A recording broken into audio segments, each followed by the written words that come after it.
Welcome to Old Classic Car, and here we are looking at classic sports cars and sporting GTs in original old photographs. And to begin with, we have this lovely old press photograph of a Triumph Spitfire 4, the original Mark I version of the Triumph Spitfire of 1962 onwards, complete in left-hand drive form with factory hardtop no less, and period white wall tyres.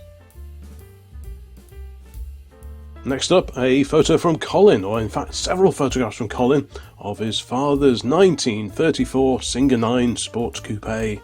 Plenty of information there on the history of this particular car, so I would recommend just pause the video and have a read of that backstory because it's a great read.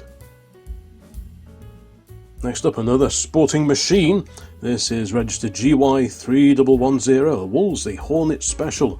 That's about 1932, that particular car, seen here in 1936. Whoever took the photo got a great shot of the manhole cover, but not, sadly, the people stood right alongside the car. But yeah, great old photograph. And colour photographs now. I'm guessing we are in probably the late 1960s, and we have an MGA fixed head coupe in bright red. What a great looking car that is. Very interesting door handles as well. You can just about see them on the rear edge of the door. Very unusual shape for any British car, to be honest. And here we've got a side-on view of the same car in leafy 1930s era suburbia, perhaps a little bit older than that, maybe 1920s. Let me know in the comments if you know your housing, but I like the look of that garage there with those smartly presented wooden doors. Very nice scene indeed. And we're back to black and white photographs now. LNE 315, a Jaguar XK 120. That one doesn't show as being registered anymore. I'm guessing with those separate side lights on the top of the wings, we may be looking at one of the early aluminium bodied cars. The later 120s had steel bodies. Thanks to Tony for this photo and several of the photos that appear in this compilation. We're looking here at a beautifully turned out Austin 7 Special. What a great looking car that is. Not all the specials that were built back in the day looked particularly good or well turned out, but this one looks really smart indeed, so thanks for sending that over. Here's an interesting old sepia photograph, but what are we looking at here? Quite a small car, a light car, or even a cycle car, as they were often referred to back in the sort of late teens and 1920s. If you can identify this lightweight motor car, please pop a note into the comments and let us know, because I'd be interested to know. Now this is a real rarity, JK6118. This is a British UK registered Toyota Sports 800. That's an Eastbourne registration number. These were built from 65 through to 1969, but were these ever sold here in the UK? I'm not sure that they ever were, so maybe this was a demonstrator, I don't know. Okay, KY7727 is next. We've got a Riley here. This one doesn't show as being registered anymore. That's a Bradford registration series that ran from 31 through to 1935. I think this is a Riley Kestrel. Looks like a well-used Riley Kestrel, but yeah, what a great looking old car that is. Next up we have an MGB Roadster complete with hardtop, and this car still shows as being taxed and on the road, and in fact it now races in some of the pre-66 racing series. It's a 1964 MGB, so fairly early, and that isn't a factory hardtop, so yeah, this one's still out and about, which is great to hear. And this overhead view, we're looking at an MGTC, I believe. These were introduced in 1945, based very much on the pre-war T-Series midgets, but this is a TC of 1945 to 1949, and quite what's going on here is anyone's guess. Another press photograph now, and we have a side-on view of the Lancia Fulvia, the front-engined V4 engine Lancia Fulvia, and a little bit later in this particular collection we'll see the Fulvia Zagato, the special-bodied Lancia Fulvia. Now we are at an unnamed airfield somewhere in England, I would suspect. PX247 is the registration number on this 1924 3-litre Bentley. This car is still around. It's been rebodied at the back. The body that's on there looks like a bit of a homemade effort, but what it wears now is probably a bit more in keeping. Now this is interesting. Several photos of this Allard turned up some years ago, and on the back in pencil it says Allard Experimental 1939, and it's got a folding all steel roof, this particular car. If you go on the old classic car site in the image archive, you'll see more photographs of this amazing car, and I love that lad looking through the window in the background. Next up, we have a 1939 MGTB sports car, RN6391. And this one shows as, well, probably still being around, last taxed in the mid-1980s, and showing as being, or having been exported. So quite where this car is now, I do not know. And we've got an interesting trio here. We've got a Jowett Jupiter, a great sports car there from Jowett on the left. And on the right hand side, an MGTC MML 260 is the registration. That's a 1946 reg, but neither of these cars are still registered, sadly. Now, Tony sent this great photograph over of a TU99F, a lovely late 1960s Lotus Elite.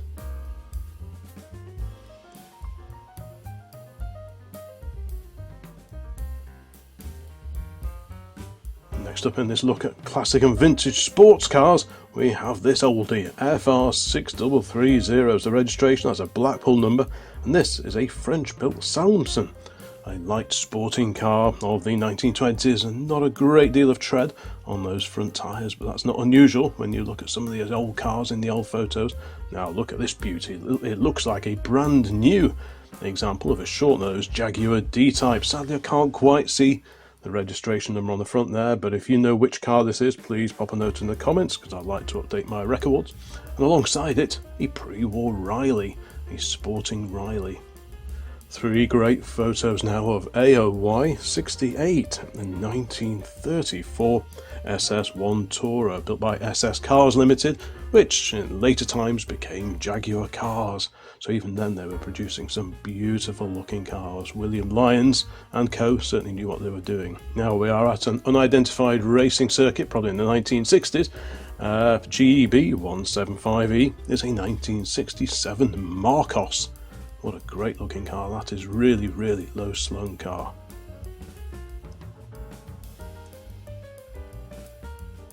Now we've got two photos of a stunning pre-war Alfa Romeo. This is an Alfa Romeo 1750 Grand Sport, registered late in 1933. Apparently the grille and the wheels are probably not original to it, but as far as I know the car is still around somewhere. And some really interesting cars in the background there.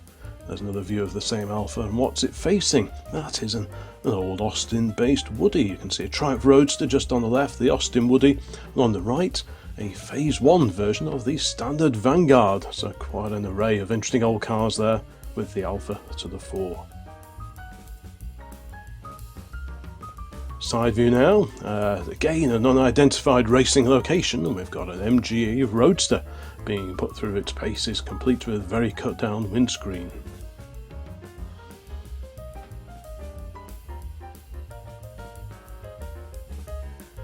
Following on from the MG, we have a scene probably, I'm guessing, at the Prescott Hill Climb, home of the Bugatti Owners Club, and we have a pair of Bugattis in the foreground there. EXB 800, a Type 57, and alongside that, Type 40 Grand Sport of 1927. Quite a nifty looking ambulance in the background too. Now this is a bit of a rarity. This car is registered JDA 555. It is a Turner Leaf, a Lee Francis powered Turner from 1951. This is on display now in the Red Room at the Haynes Motor Museum, no less. So great to know that that one's still around.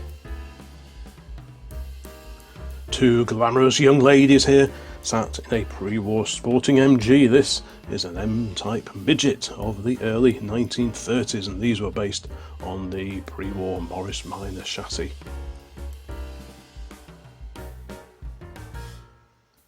Next up in this collection, we have a few photographs now of CTN 501. Now what car is this? This little, usually Ford-based special. There's a fiberglass body there.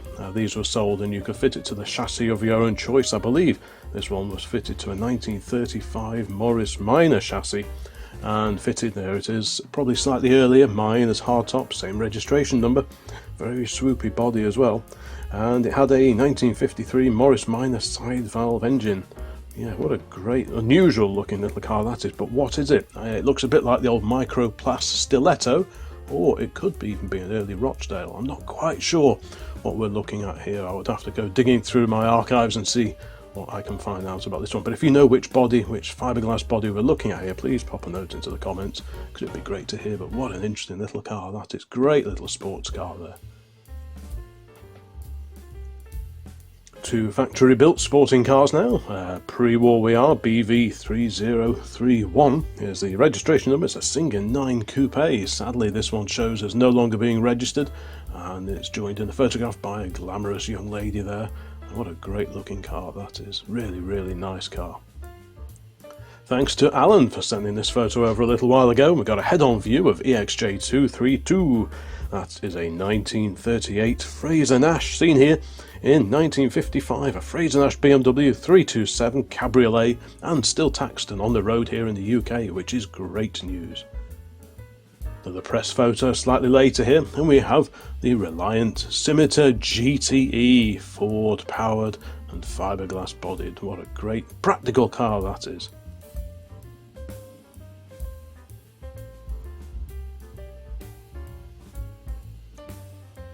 To another unidentified racing circuit here, and I think we've got another example of the MGTC shown here being put through its paces around the cones at a motor club event of some kind.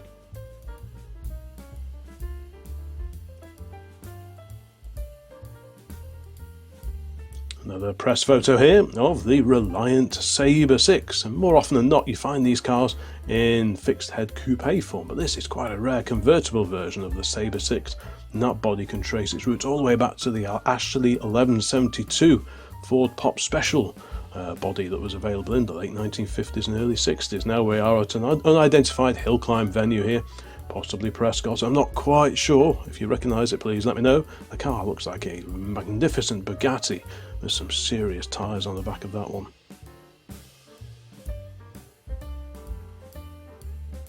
Next up, we are at an unidentified BMC service facility, and up in the air being worked on, it would appear to be a Mark II version of the MG Midget. These were built from 1964 to 1966 and introduced wind-up windows. The cars prior to this didn't have that luxury. But yeah, what an interesting scene that is. Now, this is a car that has foxed people on the old classic car channel. I posted this one hoping that this car could be identified, but so far no joy, so I'm not quite sure what we are looking at here. But yeah, what a great looking little car that is. It'd be great to know what it is we're actually looking at there. Answers on the postcard.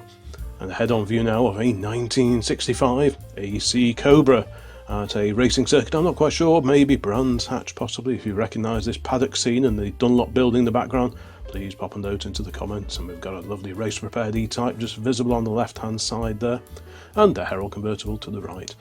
Now we are at the start or the end of a rally sometime in the probably late 1950s, and a Simca Aronde is on the tail of a lovely Porsche 356, and there's some interesting cars in the background there, well worth again pausing the video and just having a closer look at some of the cars there. Now we're back to pre-war MGs, and we have OU2730.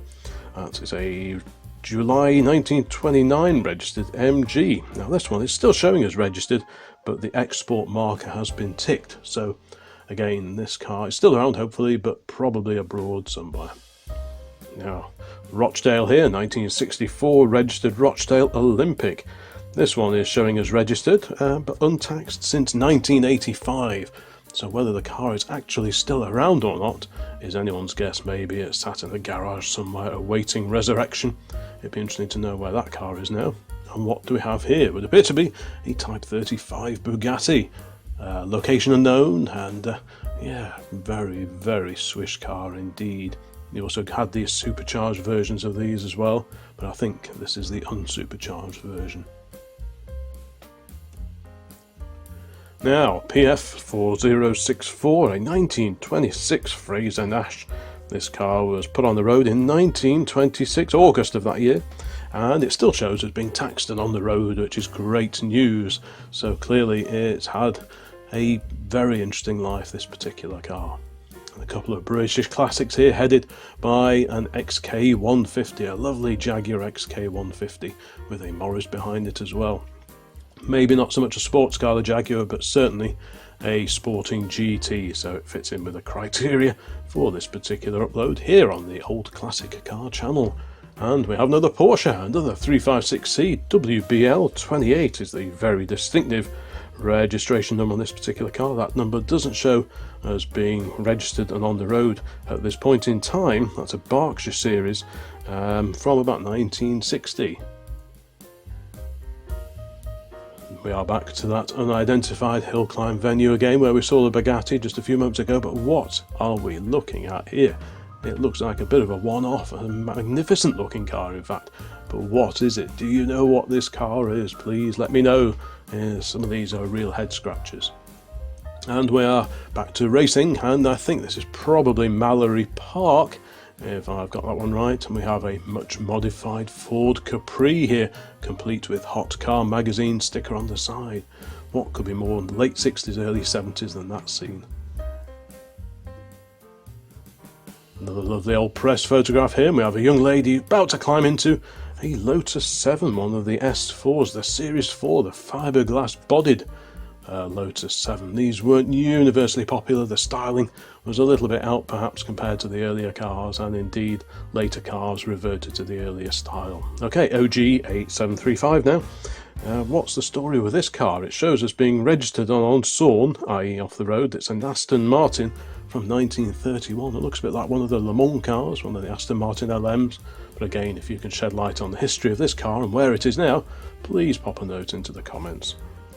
Rear view now of the hood being folded, or indeed put back into place, on an Austin A40 Sport. This was the slightly sporting version of the Austin A40 Devon, same chassis and running gear, 1200 engine, albeit with twin carburetors in this particular guise. There's a lady who doesn't look too impressed to be photographed, but the car is nice. It's a lovely pre-war BSA Scout. It's the front-wheel drive BSA Scout, no less. So a very interesting scene looking at the trees. It looks like it could be sort of late autumn or even winter at the time of this particular photograph. And we are back to oddball specials. Now, I don't think this is the same car that we saw before, which I thought might be a Microplast Stiletto. It came in the same batch of photographs. The body is a very similar shape, but it's got a different registration number on it, so this could be a sister car to the one we saw before. And again, there's a Morris chassis at the top right there. And here we have BPH 108, another example of the Singer 9 Coupe. This one appears to have been set up for blackout regulations. Look at the white paint daubed on the front of the wings and the headlamp mask on the near side lamp there. So this was clearly used during the Second World War, perhaps an RAF officer's car. Next up, we have a slightly dinged 1965 Jaguar E-Type Roadster, of course. What a great looking car that is. But yeah, it's had a bit of a nerf on the front corner there. You can see the front side light is looking a little bit dislodged, and there's a ding on the front wing there as well. Is that car still around, I wonder? Okay, back to racing circuits for a moment, and we have EPJ 808B, a 289 AC Cobra from early 1964. This one shows us still being taxed, which is great news. And look at the other cars there. There's a Borgward Isabella Estate on the left there. What a great looking old bus that is. Now we're back to early MGs, FA6684. No longer registered, this one. It's a Burton-on-Trent registration MGTC, so just post-war example of the classic MG, and some lovely tins on the floor there. Holtz, Shell X100 motor oil, Castrol oil as well. Would go very well in Harley's little shed, I think. And there's two more photographs of the same sporting MG. I wonder what happened to that one. There's a very large extra lamp there in the middle between the two headlights.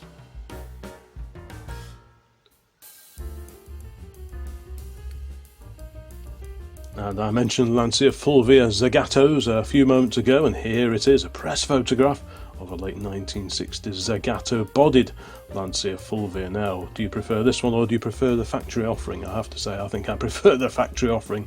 I've never been particularly sold on the styling of these cars.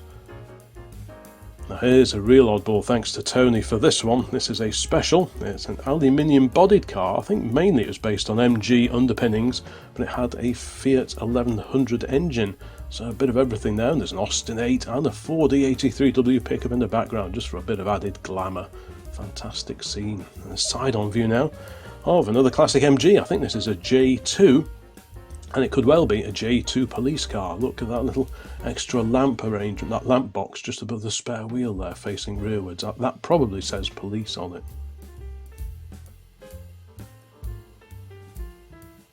Back to another paddock, possibly Brands Hatch, maybe, maybe not. We've got a Lotus Europa, race-prepared Lotus in the foreground, and one of those great little Honda S800 coupes in the background there on an F-plate. So yeah, a bit of everything there. What a great scene. And a period race car truck, or support truck at any rate. I don't think you get a car in the back. Okay, now this is unusual. This is an Aero, either an Aero 500 or the 662. The numbers denote the size of engine. And these were built in what was then known as Czechoslovakia, and that is the location for this particular photograph. Yeah, really nice little car, that one. And when did you last see one of these? An Elva Courier. This is the Mark IV version of the Elva Courier, and in left-hand drive form. So clearly exports are on the mind, but how many of these were ever sold abroad, I wonder?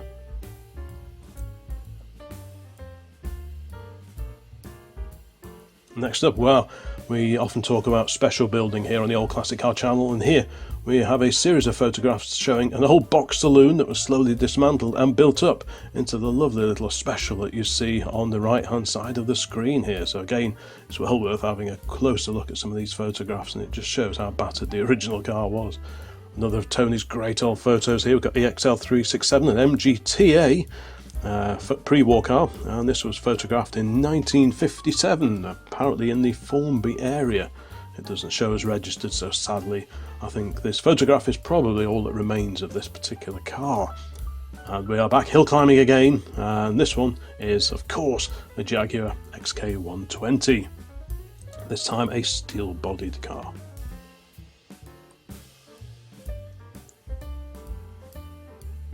Carrying on this look at old photographs of sports cars and sporting GTs, we have a bit of trialling action here.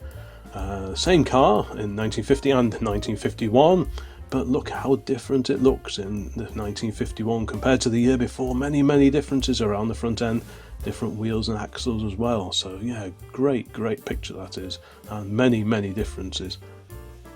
Quite an early photograph here now, a high-up shot of a sporting Vauxhall. This, I believe, is a Vauxhall 1440 LM, or Le Mans. Beautiful pre-war vintage sports car, very nice indeed. Here's an interesting one. We have a race-winning MGA Roadster, and there's the information on the right-hand side on the back of this particular photo. MGA 1600 won the GT race. I think this is in South Africa somewhere, isn't it? Nakara, I think it says there. But yeah, PG Sargentson. Now we have a much modified MG. I think it probably started out as an M-Type. I'm not quite sure. But those headlamps, look at the size of the headlamps on that. They look very much like those off a Ford Model A. The lenses certainly look very Model A-like.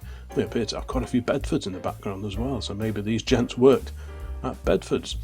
Here's an interesting car, the Elva BMW GT. I wonder how many of these were made. I don't think I've ever seen one of these at a classic car show ever. 1991cc dry sump BMW engine was fitted to this particular car. What a great looking car that is. I really like the look of that. Back to classic Jaguars here, and we have another early example of the XK120. Now I think this is probably at a Jaguar, either a factory or some sort of Jaguar facility. The photos that this came as part of did seem to have been taken either by Jaguar people or, you know, somewhere in that particular neck of the woods. Okay, UA 9510 now. This is a 1929 Bentley heading up another XK. This is, yeah, August 29 this car was registered, and it still shows as being taxed and on the road, which is great news. I'm guessing most Bentleys of this era are probably still on the road, in fact. Now, thanks to Tony for this one, another example, early example of the Triumph Spitfire, the 1147cc powered Triumph Spitfire, taking its engine of course from the contemporary Triumph Herald, tweaked a little bit, different cam, twin carburetors, but very similar otherwise. Two pictures now of MG 4417.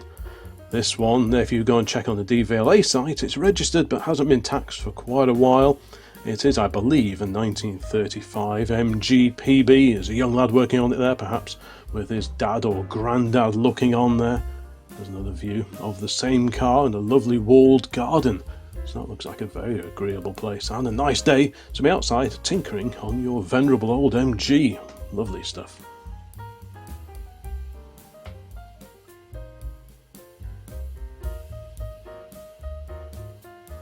thanks to Barry for this trio of great old photographs of his early Triumph TR4. This was the first replacement, if you like, for the much earlier style TR3 and TR3A. The TR4 was a much squarer, much sharper, more modern lines for the era. This one from the early 1960s, but great to see that. And we're back with MG as a side view of what I think is probably an MG J2, about 1934, this particular car, with a very large radiator mascot on it. You can't quite see too much of the detail on it, but yeah, what a sleek looking car that is. And two gentlemen sat behind the wheel ready for a sporting drive. And talking of sporting drives, we have this old press photo from October 1966, the Experimental XVR, Vauxhall's experimental two-seater coupe. A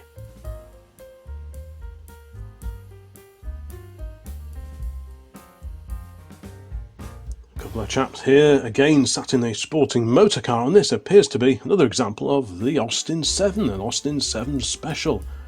Where this particular scene is, I'm not quite sure. Some lovely old buildings in the background there.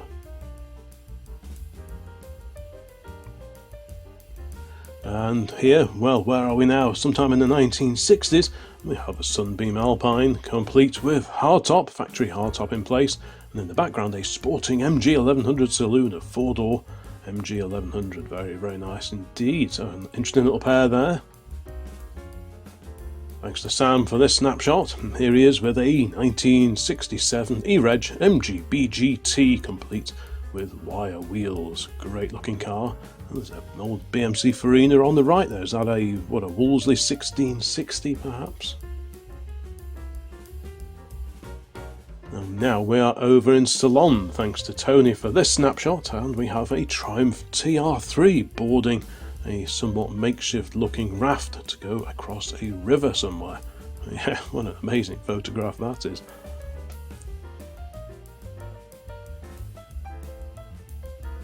And here we have a smiling lady alongside an MG TD. We haven't seen one of those before in this particular compilation, so that's the MG TD that replaced the TC, and alongside that one of the slightly dumpy looking Singers. That's either the SM 1500 or the Hunter. I'm sure Peter will be along in a minute to tell me which one that is. And here, a side-on view of another Rochdale Olympic, an overseas registered Rochdale Olympic no less. So just as I was saying with the Elva a few minutes ago, I wonder how many of these made their way abroad.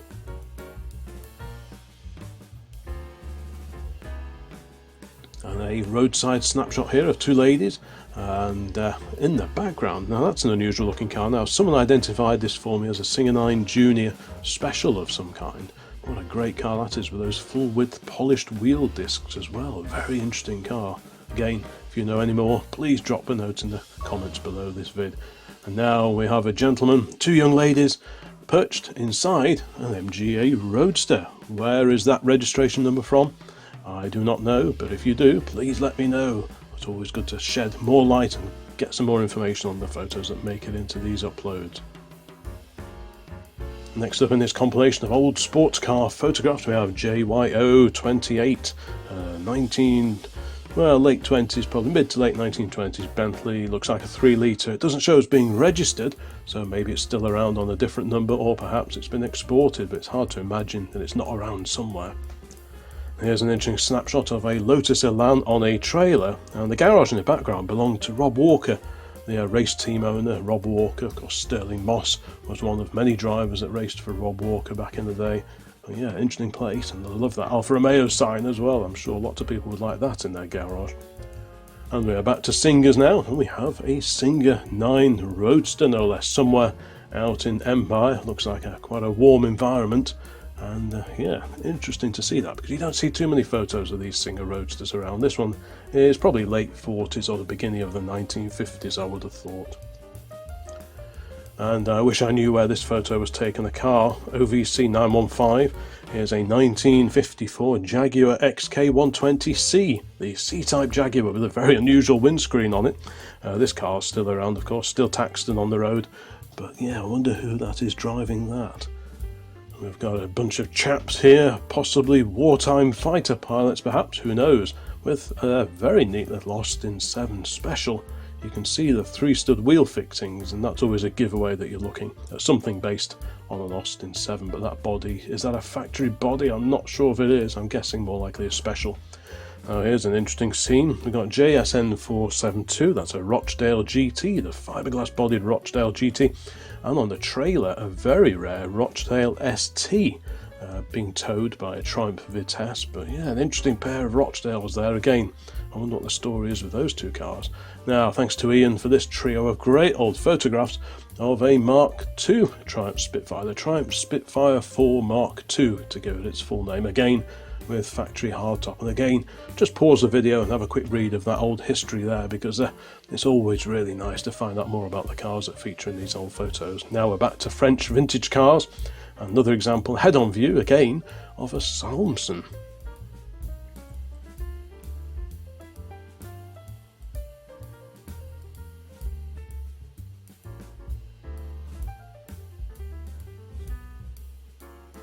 Lovely photograph here, one of several that turned up just a little while ago, of a 1965 Austin Mini Cooper with very different headlamp surrounds there. I know, was it Wooden Picket?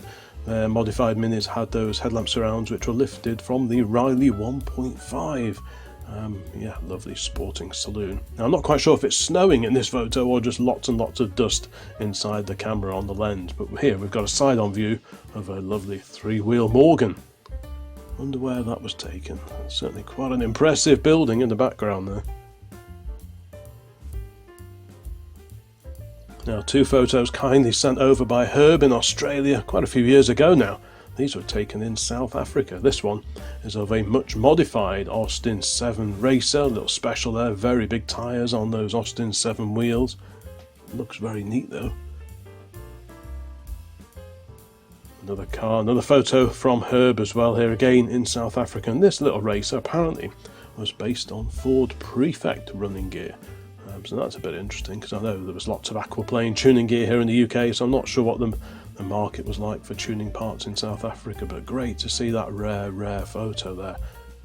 Now we are back in the UK, and 2 classic Jaguars, of course. We've got a fixed head coupe Jaguar E-Type on the left, a Series 1, and GKY 907, a no longer registered example of the XK120. And again, I think that's a fairly early example with these separate polished side lights mountings on top of the wings. Now this is an unusual old girl. This is a 1948 Imperia TA8 Roadster. This is a Belgian built car, apparently based on the front wheel drive Adler Trumpf Junior Sport, no less. So yeah, that's a very unusual car, that is.